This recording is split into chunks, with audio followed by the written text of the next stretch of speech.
সকলকে শুভ সকালের শুভ কামনা। আশা করি আপনারা সকলে ভালো আছেন। এই পিছনের এই টুকটাকটা না বড্ড জ্বালায়, কিন্তু এখানটা লাগালে ভালোও লাগে। এটা বিশাখাপত্তনম থেকে কিনে এনেছিলাম। আশা করি আপনারা সকলে ভালো আছেন, আমরা সকলে খুব ভালো আছি। সকলে বলুন রাধে রাধে। কারণ রাধারানীর কৃপাতেই আমরা এই জগতে বেঁচে আছি। মন মেজাজ শরীর কোনোটাই ভালো নেই। কেন ভালো নেই তাও জানি না, কিন্তু আর কি ভালো নেই। সত্যি বলি, এই ট্রাইপডটা অর্ডার করেছিলাম, ট্রাইপডটা কিন্তু খুব সুন্দর। আর আপনাদের দেখাই, এই যে এই কড়াইটা নিয়েছি, তো কেমন হয়েছে জানাবেন। নিজের উপায়ে কিন্তু নিজের শখ পূরণ করেছি আমি। এটা আমার অনেক দিন থেকে আমি ফ্লিপকার্টে অ্যাড টু কার্টে করে রেখেছিলাম, না সরি উইশ লিস্টে করে রেখেছিলাম। তো অনেক দিন থেকে করব করে দিয়ে এখন টাকা জমেছে করে। মানে আমি পাশাপাশি থেকে বলেই দিয়েছি যে সংসারের জিনিস এবং আমার জিনিস আমার দায়িত্ব আমার, আমি নিজে। আর এখানে হচ্ছে এই যে রান্না, আরও কী কী রান্না হয়ে গেছে অলরেডি দেখিয়ে। কারণ কটা বাজে জানেন? এই যে 10:30। চলুন দেখাই। এখানে হয়েছে লাল শাক ভাজা, এখানে হয়েছে সব রকম সবজি দিয়ে ভাজা, এখানে আমের চাটনি, পটল ভাজা আর মুগের ডাল। তো নিরামিষ রান্না হয়েছে। অনেকটা কাজকর্ম প্রায় এগিয়েই নিয়েছি, কারণ অনেকটা দেরি থেকেই ভিডিওটা শুরু করলাম। বাজে এখন 10:30 বেজে গেছে। মাস্টারমশাই যদিও স্কুলের সেরকম মানে তারা নেই, কারণ সোমবার সরস্বতী পূজা, বসন্ত পঞ্চমী। কাল রবিবার দুপুর 12টা থেকে পড়ছে, সোমবার দিন সকাল 10টা অবধি। তো এই আর কি, টুকটুক করে কাজ অনেকটা এগিয়ে নিয়েছি। তবে এখনও অবধি ছাদ বাগানে যাওয়া হয়নি। আর এখানে চিমনির আওয়াজটা খুব আস্তে আস্তেই বোধহয় আসবে। ছাদ বাগানটা দেখা হয়নি। আর ওয়েদারটা ভীষণ বাজে, আজ 4 দিন নাগাদ ওয়েদার ভীষণ বাজে। চলুন পরে কথা বলছি। এই তো তরকারি রেডি, মানে কষছি আর কি, কষা চলছে। নিরামিষ তরকারি তো বেশিক্ষণ কষতে সময় লাগে।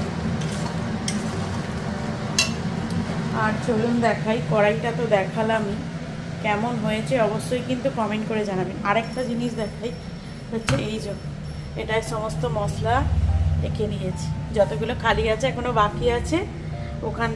এটা এক এক করে খালি হচ্ছে আর ফেলে দিচ্ছি, কারণ এটাকে বাতিল দিলাম এই কারণেই, এগুলো থেকে খুলে পড়ে যাচ্ছে ডিব্বাগুলো। এবার খুলে পড়লেই কি হচ্ছে, এখানে যেন কিছু রান্না হচ্ছে সেখানে পড়ছে। এখানে রান্নাঘর খুব মানে অপ্রস্তুত আছে, যখন ক্লিয়ার করব তখন দেখাবো। আর এই যে এটা সেদিনকে বলেছিলাম যে মেলা থেকে কি কি গাছ কিনলাম, তো এই গাছটা কিনেছি, একটা ইনডোর প্ল্যান্ট। তো আমার এখানে পুরোটাই ইনডোর প্ল্যান্ট আছে, এই যে 4টে। আর এই যে এখানে আছে, এখানে একটা ব্রোকেন হার্ট, মানি প্ল্যান্ট, আর এখানে একটা অ্যালোভেরা আছে। আরও আছে, দেখাচ্ছি। একটা এখানে আছে,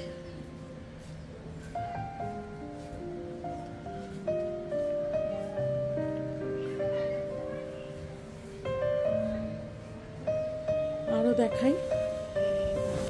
এই যে এখানে 3টে আছে, আর এখানে 2টো, এখানে একটা, আর ওইদিকে একটা।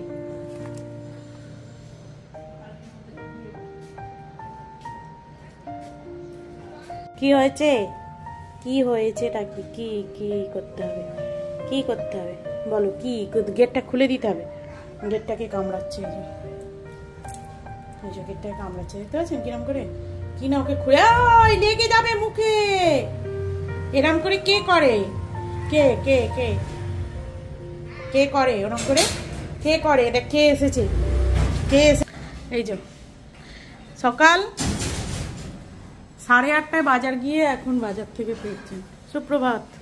আর একটা সংসার যেটা ছিল সেখানে কমপ্লিট করে, হ্যাঁ অবশ্যই সেইখানে বাজার করে দিয়ে, সেইখানে করে দিয়ে ঘর টর মুছে টুছে বাসন মেজে দিয়ে বাজারের ব্যাগই মানি ব্যাগ। বাহ, বাজারের ব্যাগ সুন্দর ব্যাগ। সময় পাইনি সে তো অবশ্যই। হ্যাঁ তোমাকে তো মানে কিসের পদে বসানো উচিত, অ্যাওয়ার্ড দেওয়া উচিত, সেটা তো স্বর্ণভূষণ না কি সব বলে, অ্যাওয়ার্ড দেবো। হ্যাঁ, বাড়ির সামনে এক মাসি বিক্রি করতে এসেছিল, তো এই সজনা ফুল নিলাম। এই সময়ে বসন্তকালে কিন্তু সজনা ফুল খাওয়া খুব ভালো।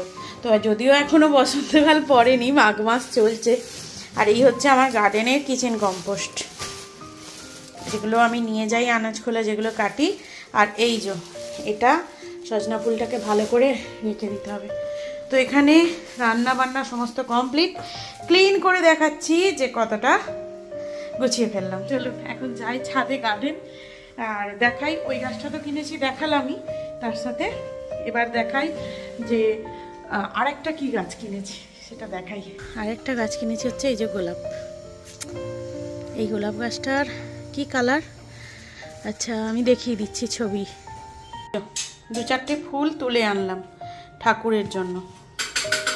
এই যে প্যানজি, এই যে গ্যাজিনিয়াটা কি সুন্দর কালার হয়েছে, আর এই যে পিটুনিয়া, এইগুলো তুলে আনলাম। মাসমশাই পুজো করবে। মনের দুঃখ যে আমি ডালিয়া ফুলটাকে প্রপারলি করতে পারলাম না। সব ফুলই মোটামুটি করতে পারছি, কিন্তু ডালিয়াটাকে প্রপারলি করতে পারলাম না, খুব কষ্ট। যাই হোক, এবারে তবু একটা গাছে দেখলাম এত বড় সাইজের কুঁড়িটা হয়েছে এতদিন পর, শীত চলে যাওয়ার পর। মনটা খুব খারাপ লাগে। 3টে ডালিয়া গাছ বসিয়েছি, ওই জন্য ডালিয়া গাছ এবারে কিনেও 2টো গাছকে বসাইনি, বেগুন গাছের গোড়ায় ফেলে রেখে দিয়েছি। তো দেখি এর পরের বছর থেকে আরো কিছু নতুন যত্ন পদ্ধতি শিখতে হবে। মানে দেখুন, একটা কথা কি, মানুষ দেখে দেখে সেই কাজ করতে করতে শেখে, তাই তো নাকি? আমি এই বছর 2 হলো, 2 বছরও প্রপারলি বলবো না, সবকিছু যদি প্রপারলি দেখি 1 বছর মতো হলো গার্ডেনিং করছি। তাই প্রথমেই তো আমি একবারে সব কিছু জিনিসটা আমার পারফেক্ট হয়ে যাবে না, তাই আমাকেও দেখে দেখে আস্তে আস্তে শিখতে হবে। যেমন নার্সারিতে যাই, গাছ দাদা বা যারা থাকেন তাদের কাছ থেকে আমি জানার চেষ্টা করি, এবং ইউটিউবে আমি যত ভিডিও দেখি সবসময় গাছে গাছে। সত্যি জানতে মানে আমি ভাবতেও পারিনি যে এত বড় আমি গাছ প্রেমী হয়ে যাব। যাই হোক, প্রকৃতির জন্যও ভালো এবং আমার জন্যও ভালো। চলুন পরে কথা বলছি, অনেক বকছি। কেমন ছিল দেখাই। এই যে সব পরিষ্কার, আর এই যে মপ নিয়ে চলে এসেছি মোছার জন্য, একদম সব ক্লিন অ্যান্ড ক্লিয়ার। আর এদিকে খাওয়া দাওয়া হয়ে সব ঢাকা দেওয়া হয়ে গেছে। চলো এদিকে কাজকর্ম কমপ্লিট, ওদিকে ঘরদোর মুছে এলাম। অবস্থা ঘেমে স্নান করে গেছি, মাঘ মাসে এত গরম, ঘাম দিচ্ছে। তো চলুন এখন এই রান্নাঘরটাকে মুছলেই কাজ কমপ্লিট। বাজে এই যে 1টা বেজে গেল, 1টা। আর ওই যে গান শুনতে শুনতে, আমার স্পিকারে গান শুনতে শুনতে কাজ চলছে, তাহলে আমার তাড়াতাড়ি কাজ হয়ে যায়। সেই দুপুরবেলা কাজের শেষে আর ভিডিও শ্যুট করা হয়নি। এখন চলে এসেছি সন্ধ্যাবেলা। বাজারে বেরিয়েছিলাম মিষ্টিকে নিয়ে, ওর পড়া ছিল, কিন্তু ওর জন্যই আর কি বেরোনা, যে ওর একটা ব্লাউজ কেনার ছিল। ওর ব্লাউজ কিনে তারপরে আমার বাজারে আরও কিছু কেনাকাটির ছিল, সেগুলো কেনা হয়ে যাওয়ার পর ওকে নিয়ে ঘুরে টুরে তারপরে ও চলে গেল পড়তে। ওর ম্যাথের টিউশন ছিল, ও পড়তে চলে গেল। আর আমি এখানে মাস্টারমশাইয়ের সঙ্গে চলে এলাম স্কুলে। মাস্টারমশাইয়ের স্কুলটা সাজানো হচ্ছিল, তো কেমন সাজানো হয়েছে সেটাও জানাবেন। চলুন, পুরো সরস্বতী পুজোর পুরো ভিডিও নেক্সট ভিডিওতে আসছে। চলুন তাহলে আজকের ভিডিও এখানেই শেষ করলাম। ভালো লেগে থাকলে লাইক, কমেন্ট, শেয়ার, চ্যানেলটিতে নতুন হলে সাবস্ক্রাইব করবেন। ভালো থাকবেন, সুস্থ থাকবেন, সবাইকে ভালো রাখবেন। দেখা হচ্ছে নতুন ভিডিও নিয়ে।